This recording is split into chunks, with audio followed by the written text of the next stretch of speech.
आपण पाहत आहात भारत इनसाइड न्यूज मराठी, हिंदी, बांगला।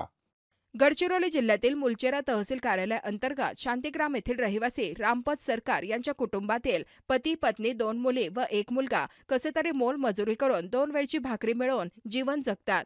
मुलचेरा तालुक्यातील शांतिग्राम ग्रामपंचायतमध्ये ज्यांच्याजवळ 2-2 स्लॅबचे घर आहे, चांगला कारभार आहे व भरपूर पैसा असणाऱ्या श्रीमंत नागरिकांना पीएम आवास योजनेचा लाभ मिळत आहे। काही लोकांनी ग्रामपंचायत शांतिग्राम अंतर्गत पीएम आवास योजनेला स्वतःचे दुकान बनवून टाकले।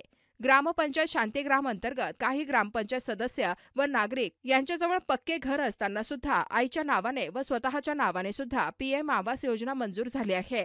अनेक नागरिकांना स्वतःचे पक्के घर आणि 4 चाकी वाहन असताना सुद्धा पीएम आवास योजनेचा लाभ देण्यात आला आहे। परंतु सर्वसामान्य गोरगरीब शांतिग्राम निवासी रामपत सरकारसारखे अनेक कुटुंब गडचिरोली जिल्ह्यामध्ये आहेत ज्यांना अजूनपर्यंत पीएम आवास योजनेचा लाभ मिळाला नाही।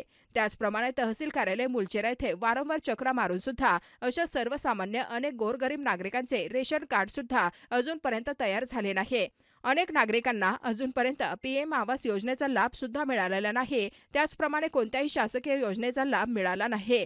अशा सर्वसामान्य गोरगरीब कुटुंबांना जिल्ह्यातील राज्य सरकारने प्रथम प्राधान्य देऊन पीएम आवास योजनेचा लाभ द्यावा, तसेच रेशन कार्ड तयार करून द्यावे, अशी मागणी राष्ट्रीय मानवाधिकार संघटनेचे प्रदेशाध्यक्ष डॉक्टर प्रणयभाऊ खुने व राष्ट्रीय प्रवक्ता ज्ञानेंद्र विश्वास व राष्ट्रीय मानवाधिकार संघटना जिल्हाध्यक्ष रमेश अधिकारी यांनी केले आहे। आपण पाहत आहात भारत इनसाइड न्यूज मराठी, हिंदी, बांगला।